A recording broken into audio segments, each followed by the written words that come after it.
Following up on 2009's conspiracy-themed shooter from High Voltage Software, Conduit 2 takes the fight to a global level as you join a centuries-old alien conflict. Is the Wii's only big spring title worth the jump, or should you teleport to another console for the next few months?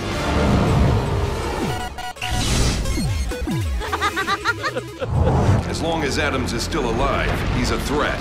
Conduit 2 picks up directly after the end of the first game, as Michael Ford jumps through a conduit to escape a radioactive blast and hunt down the alien disguised as John Adams. Guided by the spirit of rival alien Prometheus, you'll acquire a central base at Atlantis, team up with a mysterious woman named Andromeda. It seems I will be helping you, Michael Ford. And use the conduits to jump across the globe, aiming to make allies with other aliens in the fight against Adams' plans for world conquest. All right, Bugman, move out. The developers clearly wanted the sequel to exude more personality, and to do so, they've given Ford a cocky attitude and hired Duke Nukem voice actor John St. John to seal the deal. I totally kick ass. Ford's dialogue is so flippant that you'll have a hard time figuring out whether you're laughing with the game or at it. And the absurd cliffhanger ending only makes us wonder how far off the deep end the third game will go. Hey pal, you're not leaving me much of a choice.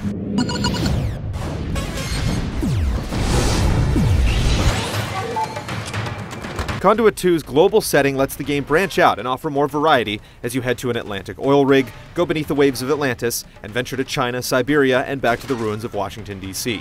Plus, if you find the coordinates, there are also 3 hidden levels to explore. Although the full campaign lasts around 6 to 8 hours, it ends abruptly with a quick, uneventful stop in South America, followed by the final boss fight. Your new destroyer armor comes with 4 upgrade slots, letting you choose from a range of abilities like increased weapon damage, unlimited sprint, and stronger melee attacks. Weapon blueprints and upgrades can be found hidden throughout the game, or you can purchase them from a shop.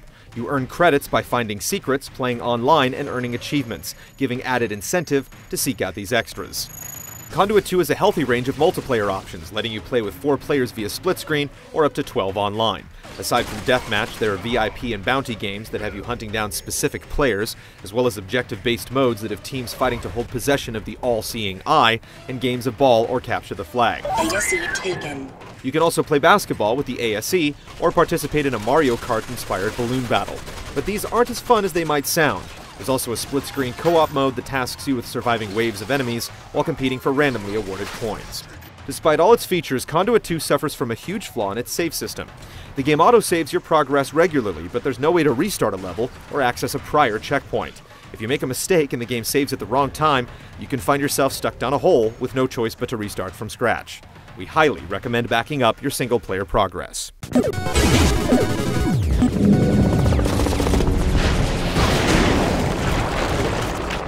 Aside from a few nests of knee-whacking mites in Washington, D.C., Conduit 2 moves away from the spawn points that dominated the original game in favor of more traditional scripted enemy encounters. It's still challenging in parts, but the AI is more predictable, and in some situations, too easy to sneak up on, not noticing when surrounding guards are taken out or barrels explode. The worldwide setting lends itself to more varied enemies and situations. Atlantis has its own array of robotic creatures to contend with, while China has Jade Warriors that take a lot of damage, but are too slow to constitute much of a threat. There are a few major boss fights this time around, as well as a fast-paced turret sequence from the back of an escaping aircraft. Scanning objects with the ASE plays a bigger role as you interact with machines and search for upgrades, secret documents, and cryptic writing on the walls. There's something to find in almost every corner, to the point that scanning can get tiresome, and constantly staying in the blue screen scan mode can keep you from appreciating the look of each level. Probably the most fun Conduit 2 offers is in its weapon selection. Some of the original's most memorable guns return, including the Hive Cannon and the bolus-like Deatomizer. There's also the new Widowmaker turret that you can set up and control from a distance, and the Dark Star, which drags enemies into a black hole. While the standard Scar usually ends up being the most reliable gun in your arsenal, it's great to see a shooter that's willing to experiment with crazy ideas. It's just too bad that you aren't likely to find some of them until after you've wrapped up the campaign.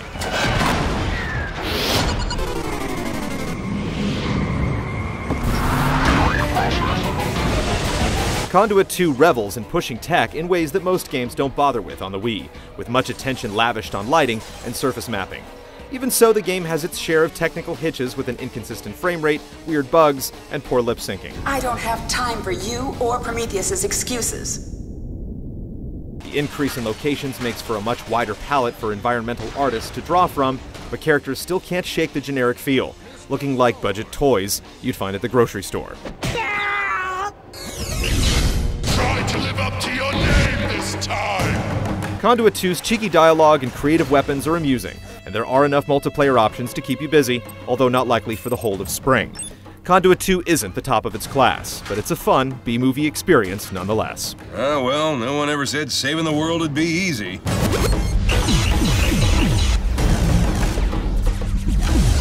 So much for scratch my back, I'll scratch yours.